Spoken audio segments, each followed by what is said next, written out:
I'm Bob Lazar. During late 1988 and early 89, I worked on the propulsion systems of extraterrestrial vehicles for the United States government. The hardware and technology I was exposed to should be placed in the proper hands of the scientific community, and it is the right of every person on Earth to know that there is physical evidence which proves that there is life elsewhere and that at least one form of that life has been here. For those of you whose information about me is limited to this video, I'll give you a brief background. I'm a physicist. I have degrees in physics and electronics technology. I've worked in a number of scientific programs, some of which require top secret and above top secret security clearances, of which the most easily verifiable is my early 1980s job here at the Los Alamos Mason Physics Facility in Los Alamos, New Mexico. Between December of '88 and April of '89, I worked as a senior staff physicist in what has to be the most secret project in history. My place of work was a facility at an area known as S4 on the Nellis Air Force Range in central Nevada. Area S4 is located approximately 15 miles south of the infamous Area 51 installation at Groom Lake, where the U-2 and SR-71 spy planes were developed. For the duration of my employment at S4, I was paid by the United States Navy. For the purpose of this video, I'm going to segregate the information contained here into two separate parts. The first part will deal with information with which I've had hands-on experience and personal instruction. In other words, not only did I read briefings and not only was I taught the theories of these technologies, but they were demonstrated for me and I know they are true and accurate. Some of the points covered in this first section will be how vast distances of space are traveled by virtue of an intense gravitational field, how this gravitational field is generated, what the power source is and how it functions, and general information about disks and the project at S4. The second part of this will deal with subjects on which I've read supporting information, yet for the most part I had no other way to corroborate the information or ascertain its accuracy. When we get to part two, it will be obvious why proof of some of this information could not be conclusive. Some of the points covered in this second section will be information about the beings that brought us this technology, and how these beings have historically interacted with man. I've been prudent in selecting what to expose here, and I think that some of this information should not be made available to the general public. This information is being conveyed to you as it was to me, with the exception that in most cases I've simplified things for those of you with non-scientific and non-technological backgrounds. So let's begin. At the beginning of this first section, I'm going to give you 3 short science lessons, and once you've learned them, you'll not only know more about interstellar travel than almost anyone else in the world, but you'll know the actual method another civilization is used to travel from another star system to the planet Earth. Now, during the course of this, I'm going to have to relate information that I've learned at S4 to information that we're already aware of. And when I say we, I mean the general mainstream scientific community. So as not to waste too much time explaining established scientific facts and theories, when I say we know this or we know that, please feel free to consult any qualified scientist, professor, or science teacher to have them explain my statements to you. One of the most predominantly asked questions is, how is it possible to cross vast expanses of space without exceeding the speed of light? Or how can you travel in reasonable time and economy between points that are light years apart? Now, keep in mind that the speed of light is 186,000 miles a second, which translates into roughly 669 million miles an hour.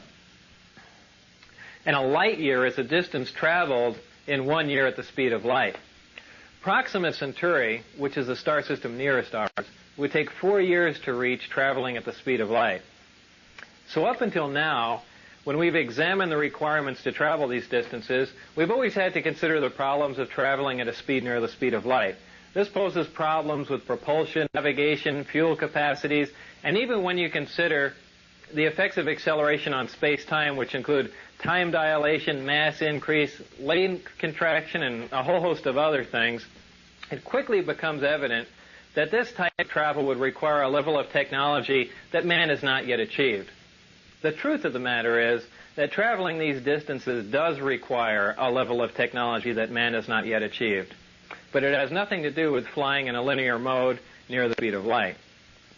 We know that the shortest distance between 2 points is a straight line, so in our universe we've always assumed that the fastest way from point A to B was to travel in a straight line at the speed of light.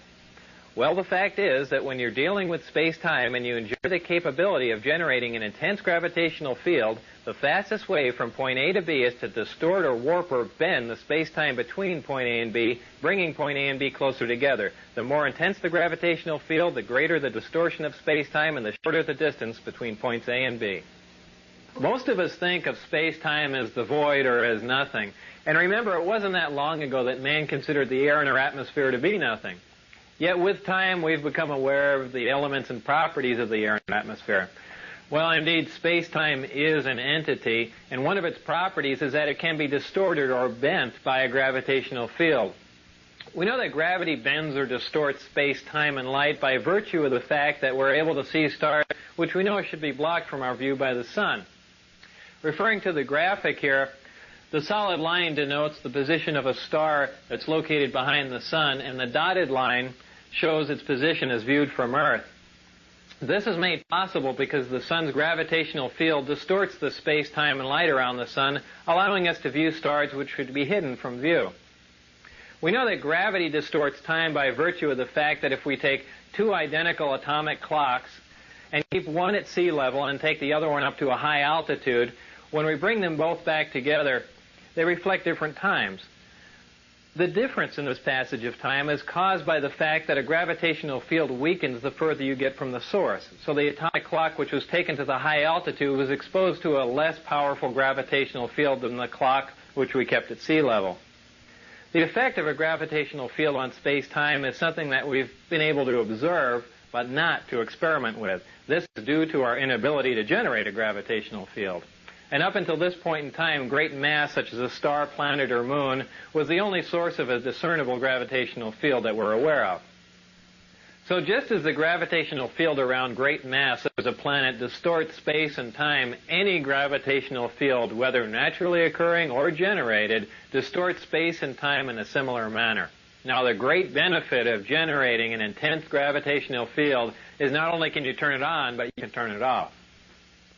If we refer back to our original illustration of space-time distortion, we can see that when we generate an intense gravitational field, we can distort the space-time and in turn the distance between the point where we are and the point where we want to be. We can then position ourselves at the point where we want to be and then stop generating the gravitational field, allowing space-time to return to its natural form.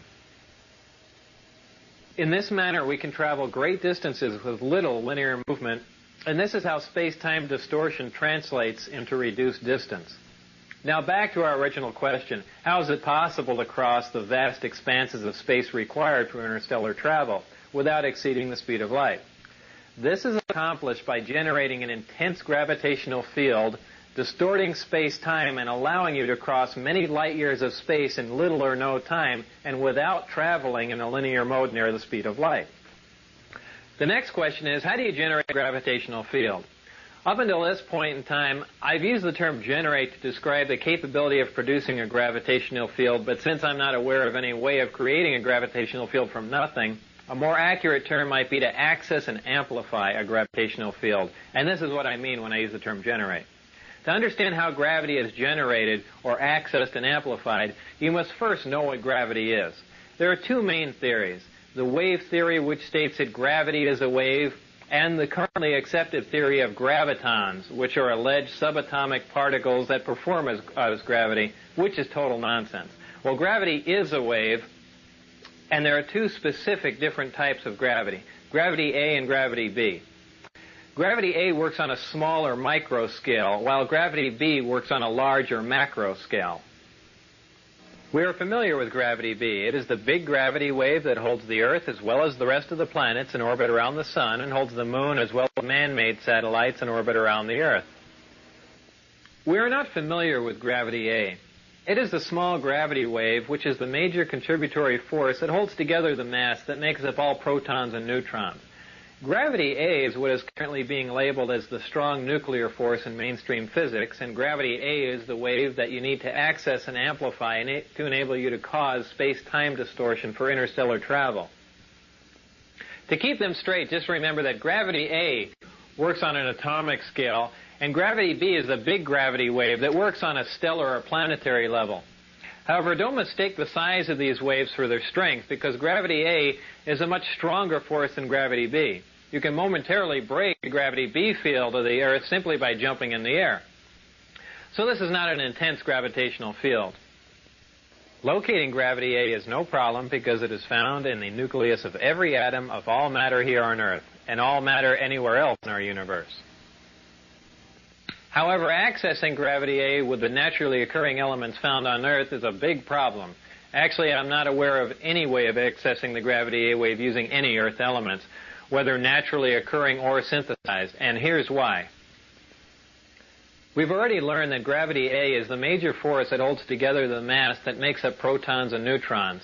This means the gravity A wave we are trying to access is virtually inaccessible, as it is located within matter, or at least within the matter that we have here on Earth. However, the Earth is not representative of all matter within our universe. The residual matter which remains after the creation of a solar system is totally dependent on the contributing factors which were present during the creation of the solar system. This is true whether you believe that the origin of the universe was an evolutionary event or that a supreme being caused this event to happen. The two main factors which determine what residual matter remains after the creation of a solar system are the amount of electromagnetic energy and the amount of mass present during the solar system's creation. Our solar system has one star, which is our sun, but the majority of solar systems in our Milky Way galaxy are binary and multiple star systems. In fact, many single star systems have stars that are so large that our sun would appear to be a dwarf by comparison. Keeping all this in mind, it should be obvious that a large single star system, binary star system, or multiple star system would have had more of the prerequisite mass and electromagnetic energy present during their creations. This makes it possible for these systems to possess elements which are not native to the Earth. Scientists have long theorized that there are potential combinations of protons and neutrons which should provide stable elements with atomic numbers higher than any which appear in our periodic chart, though none of these heavy elements occur naturally on Earth. 88 of the first 92 elements on the periodic chart occur naturally on Earth. Some heavier elements do occur in trace amounts, but for the most part we synthesize these heavier elements in laboratories. Generally speaking, the stability of these synthesized heavy elements decreases as their atomic number increases, but experiments at the Lab for Heavy Ion Research in Germany have shown that this may only be true up to a certain point, as the half-life for element 109 is longer than that of element 108. The point is that our observations and theories are accurate. The fact is that heavier stable elements with higher atomic numbers, which have more protons, neutrons, and electrons than any Earth elements, do exist. However, up until this point in history, there has been no physical evidence to prove this. But now that proof is here. The most important attribute of these heavier stable elements is that the gravity A wave is so abundant that it actually extends past the perimeter of the atom. These heavier stable elements literally have their own gravity A field around them, in addition to the gravity B field that is native to all elements. No naturally occurring atoms on Earth have enough protons and neutrons for the cumulative gravity A wave to extend past the perimeter of the atom so you can access it. Even though the distance that the gravity A wave extends is infinitesimal, it is accessible, and it has amplitude, wavelength, and frequency just like any other wave in the electromagnetic spectrum. Once you can access the gravity A wave, you can amplify it just like we amplify any other electromagnetic wave. To demonstrate how a wave is amplified, we can use this oscilloscope, and as you can see, it graphically depicts the tone you hear as a wave.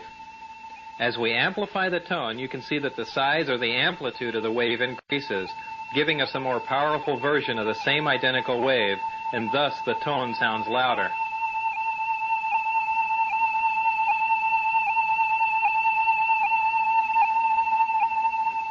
In like manner, the gravity A wave is amplified and then focused on the desired destination to cause the space-time distortion required for space travel. This amplified gravity A wave is so powerful that the only naturally occurring source of gravity that could cause space-time to distort this much would be a black hole. This brings us back to our original question. How do you generate a gravitational field?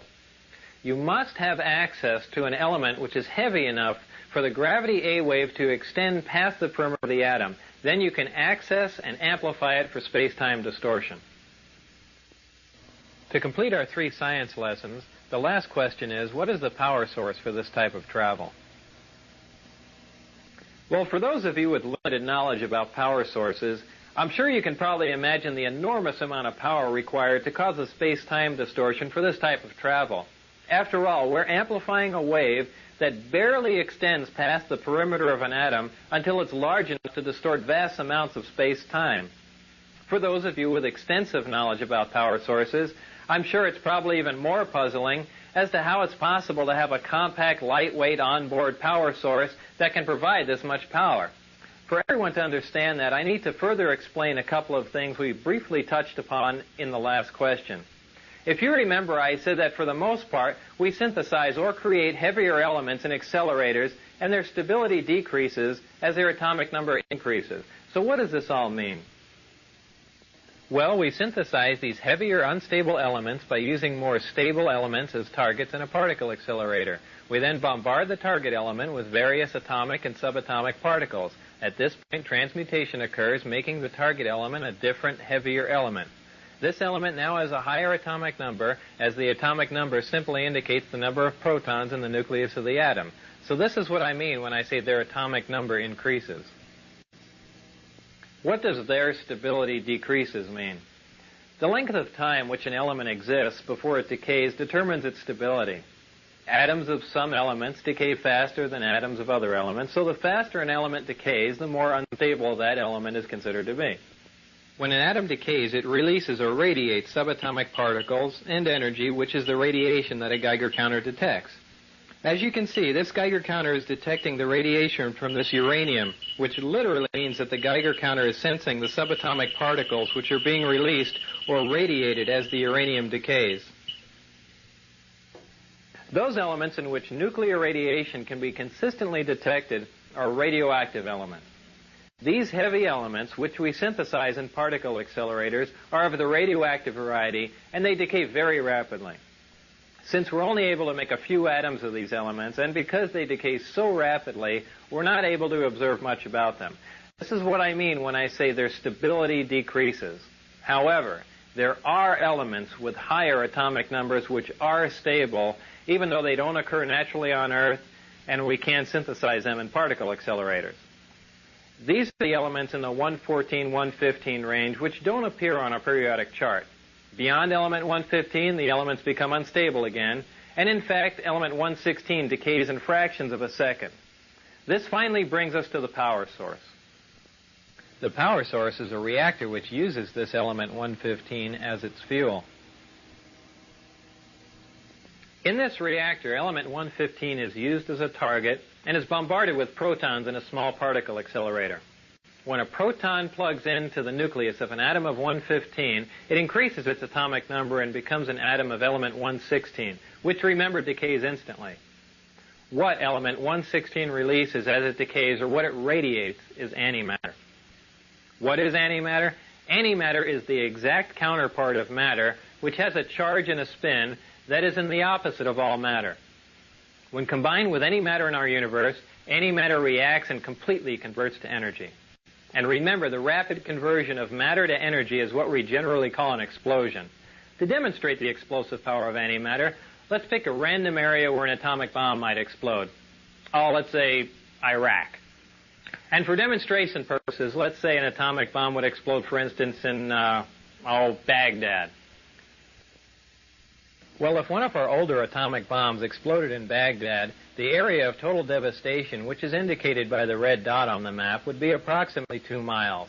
This would be caused by a fission reaction in which less than 1% of the nuclear material is converted to energy. Most of you are familiar with the bombs that were dropped on Japan in World War II. This is the same bomb that was dropped on Nagasaki August 9, 1945. About this same time, Dr. Edward Teller, who's known as the father of the hydrogen bomb, figured out that a nuclear fusion bomb was possible.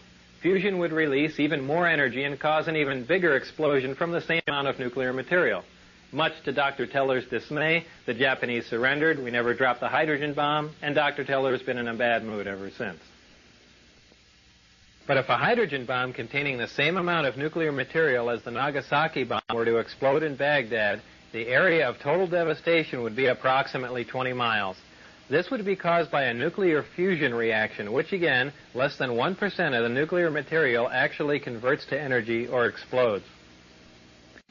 The other 99% of the nuclear material on this type of bomb is dispersed, but is not involved in the actual nuclear fusion reaction. Now, if a bomb was made with the same amount of nuclear material as the Nagasaki bomb, and that material was antimatter, when that bomb exploded in Baghdad, the area of total devastation would include parts of Africa, Europe, and Asia, with the exact area of total devastation being very difficult to calculate. This would be caused by a total annihilation reaction, which is the complete conversion of matter to energy. 100% of the nuclear material in this bomb would explode or convert to energy. We currently have no practical way to harness antimatter into a bomb, and generally speaking, we can only isolate antimatter in a particle accelerator and store it for a short time.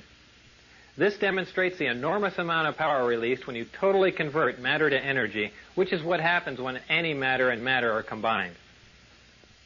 So back to our power source. Inside the reactor, element 115 is bombarded with a proton, which plugs into the nucleus of the 115 atom and becomes element 116, which immediately decays and releases or radiates small amounts of antimatter.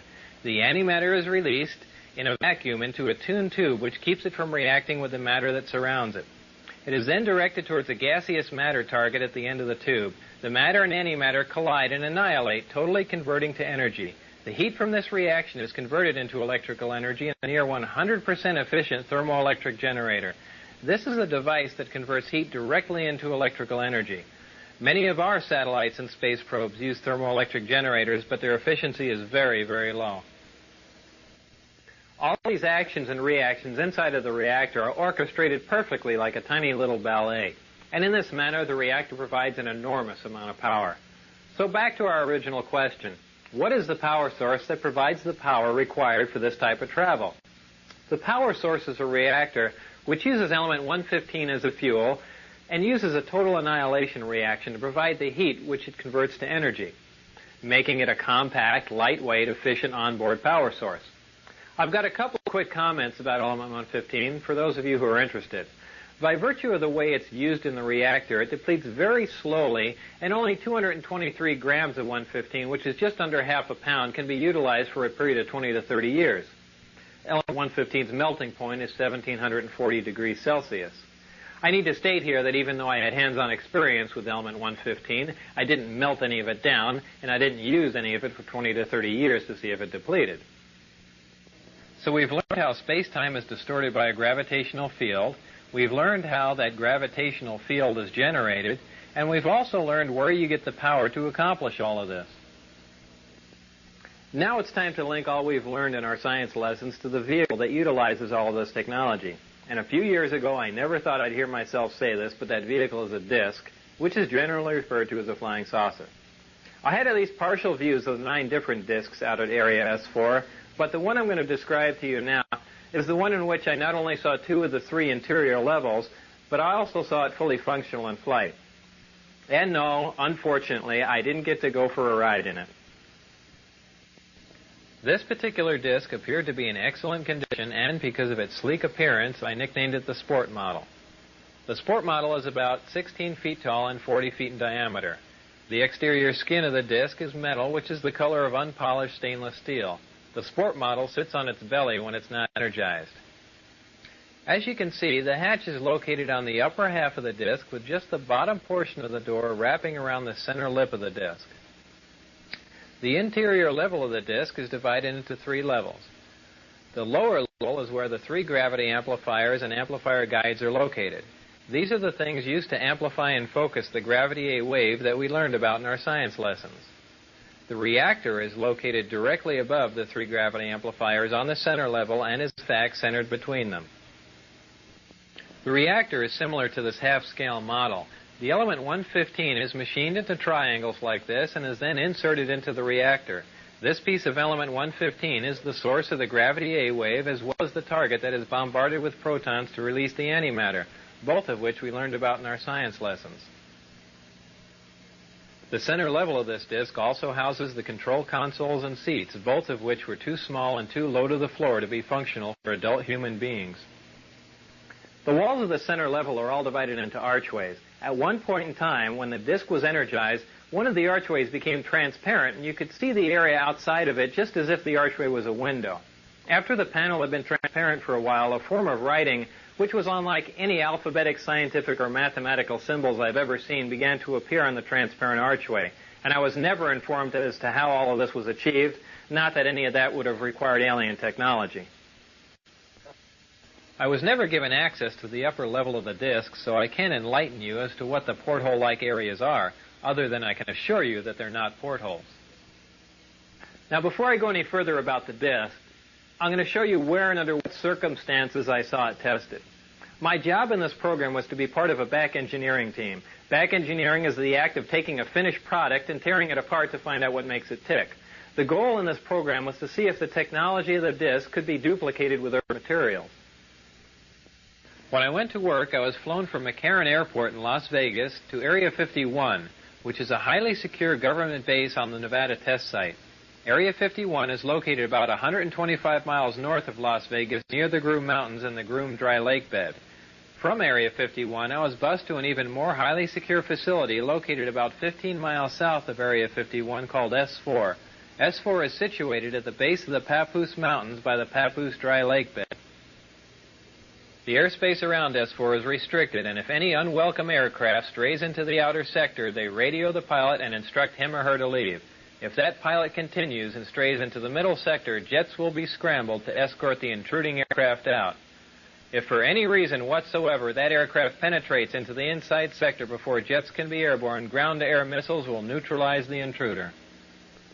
The moral of this story is don't try and fly into S4. The S4 installation is built into the mountain, and the 9 hangar doors are angled at about 60 degrees. These doors are covered with a sand-textured coating to blend in with the side of the mountain and the desert floor. As you can see in this representation, my ID badge had a white background with 1 light blue and 1 dark blue diagonal stripe in the upper left-hand corner. At the bottom of the badge, there were letters and numbers designating various areas, including S4. On my badge, there was a star punch through S4. The back of the ID badge was dark blue with a vertical mag stripe running down one side. The hangar that housed the sport model was like a typical airplane hangar with the exception of the angled doors that I mentioned before. The hangar was equipped with typical tools and extensive electronic equipment. It also had a machine with an X-ray emblem on it and an overhead crane rated at 20,000 pounds. Equipment in this hangar was marked with a black number 41 with a white circle around it. It was outside of this hangar that I saw the sport model tested. Now, when the disk travels near another source of gravity, such as a planet or moon, it doesn't use the same mode of travel that we learned about in our science lessons. When a disk is near another source of gravity, like Earth, the gravity A wave, which propagates outward from the disk, is phase shifted into the gravity B wave, which propagates outward from the Earth, and this creates lift. The gravity amplifiers of the disk can be focused independently, and they are pulsed and do not stay on continuously. When all 3 of these amplifiers are being used for travel, they're in the delta configuration. And when only one is being used for travel, it's in the omicron configuration. As the intensity of the gravitational field around the disk increases, the distortion of space-time around the disk also increases. And if you could see the space-time distortion, this is how it would look. As you can see, as the output of the gravitational field from the amplifiers becomes more intense, the form of space-time around the disk not only bends upward, but at maximum distortion actually folds over into almost a heart shape around the top of the disk. Now remember, this space-time distortion is taking place 360 degrees around the disk. So if you were looking at the disk from the top, the space-time distortion would be in the shape of a donut. When the gravitational field around the disk is so intense that the space-time distortion around the disk achieves maximum distortion and is folded up into this heart-shaped form, the disk can't be seen from any vantage point, and for all practical purposes is invisible. All you could see would be the sky surrounding it. The program out at Area S4 consisted of 3 projects: Project Galileo, Project Sidekick, and Project Looking Glass. Project Galileo dealt with gravity propulsion and was the source of all the information you've learned in this first section. Project Sidekick dealt with a beam weapon that had a neutron source and was focused by a gravity lens. Project Looking Glass dealt with the physics of seeing back in time. Now, I was not personally involved with the hardware of Project Sidekick or Looking Glass, and those projects are beyond the scope of this video. So this brings us to the end of this first part, in which I'm presenting to you as fact. At this point, we begin our second part, which is the section that contains what I call excerpts from the government Bible. I call it that because, as you can tell from Part 1, there's a small segment of the United States government that makes scientific and technological judgments from a knowledge base that is not available to the general public. If the following information is true, the United States government also makes judgments on a historical, philosophical, and even theological level from a knowledge base that is not available to the general public. These are excerpts from some of that information. As part of my indoctrination into the program at S4, I would randomly be taken into a small room which contained a table, a chair, and 120 or so briefings in blue folders. I'd be left there to read for varying amounts of time, usually about half an hour. These briefings contained a wide spectrum of information, mostly relating to aliens and alien technology. These reports appear to be an overview of alien information which can be used to brief scientists from any field about the scope of the whole project, and not just their specific field of endeavor. The overview of Project Galileo was accurate. I read the overview and later witnessed evidence which proved it to be accurate. So it is possible that scientists involved with other projects could have seen evidence that these other overviews were also accurate, but I can't make that assertion. To me, these reports were simply words on paper. So to keep from saying allegedly and supposedly in every sentence, I'll relay this information to you as I read it, since I've already put this disclaimer on it. This technology that you've learned about thus far was brought here by some alien beings from the Zeta Reticuli 1 and 2 star system. These stars are located in the constellation of Reticulum, which can only be seen from the southern hemisphere. Zeta Reticuli is a binary star system, which means it has 2 stars, and is located approximately 30 light years from Earth. These beings are from Reticulum 4, which is the 4th planet out from Zeta Reticuli 2. This is the way star systems were referred to in these reports. They simply designate the name of the star and the number of planets from the nearest to the furthest from the star. For instance, our Sun was designated as Sol, and the Earth was referred to as Sol 3 because we're the 3rd planet out from the Sun. A day on Reticulum 4 is 90 Earth hours long. The beings are 3 to 4 feet tall and weigh 25 to 50 pounds. They have grayish skin and large heads with almond-shaped wraparound eyes. They have very slight nose, mouth, and ear positions and are hairless. Any dates in the information regarding these beings were written in a 6-digit number which began with 1623. Since I had no idea what the 6-digit number was for the present year, I had no way of calculating when these beings arrived, or at least arrived this time. These beings said that they had been visiting Earth for a long time and presented photographic evidence which they contended was over 10,000 years old. There was an exchange of hardware and information in Central Nevada until 1979, at which time there was a conflict which brought the program to an abrupt halt. The beings left, but were to return at a 1623 date, and I don't know what that date is. With the remaining hardware and information, the U.S. government started the back engineering program. In May of 1987, some scientists took an antimatter reactor to an underground blast facility on the Nevada test site to perform an experiment. Unfortunately for them, their experiment required them to cut the reactor open, which resulted in their deaths. This explosion was explained to others at the test site as a previously unannounced low-yield underground nuke test. I was hired in December of 1988 to replace one of these men. These beings conveyed information about the capability of affecting the human brain to anesthetize the human body. This is done without any physical contact from a remote source. For this anesthesia to be accomplished, the brain has to be in a relaxed state similar to that required for hypnosis. If the brain is subject to any external stimulation like stimulant drugs or loud music, this manipulation of the nervous system is ineffective. These beings said that man was the product of externally corrected evolution. They said that man, as a species, had been genetically altered 65 times. They refer to humans as containers, yet I don't know what we're containers of.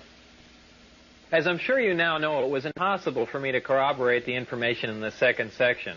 And obviously, if this information is true, the ramifications are far-reaching, and you don't have to be a nuclear physicist to figure that out. So before I bring this to an end, there are a couple of questions I should address for you. The first one is, how did I get into this program?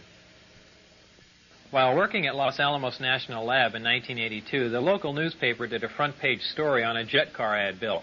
Coincidentally, Dr. Teller was giving a speech in Los Alamos that same day. We met and had a short chat about the jet car, and I later listened to his speech. I never met Dr. Teller again, but in 1988, when I decided to re-enter the scientific community, I sent him a resume and inquired about a job. Dr. Teller responded by telephone and told me that he was no longer active, but just functioned in a consultant capacity. He gave me the name of a contact to call in Las Vegas. I made that call, and things progressed from there until I got into the program. I never got a chance to ask Dr. Teller if he remembered me from Los Alamos, so I don't know if that was a factor or not. If you use nuclear fuel, and not that possible, nuclear fuel is feasible. But whether these eventually were lost, are feasible, which are interesting if you ever want to get there at start. That is an important question. And that's about all I can say. All I have time to say. And what specifically the fuel will be, I think it might be fission, more probably fusion. And it was possible. Is there any other nuclear reaction besides fission and fusion that you know of? No. Anything? But look, please, you try to explore the things about which I only will have to tell you it is not interesting, it's a waste of time. Above plutonium or look, it is, in my opinion, not interesting. I don't intend to answer it. If you ask me that question on camera, I will shut up. I will sit silent. You're not going to get an answer out of me on that. Okay. And if I ask you on camera if you know Bob Lazar, can you just say no? I will sit silently.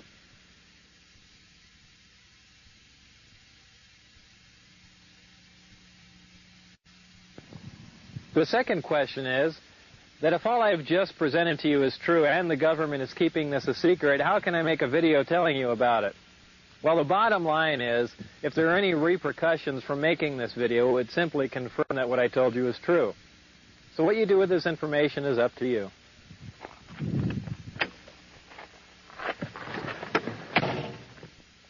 Remember, not everyone who sees a disk in the sky is crazy, so keep your eye on the sky, especially here in central Nevada, and thanks for listening.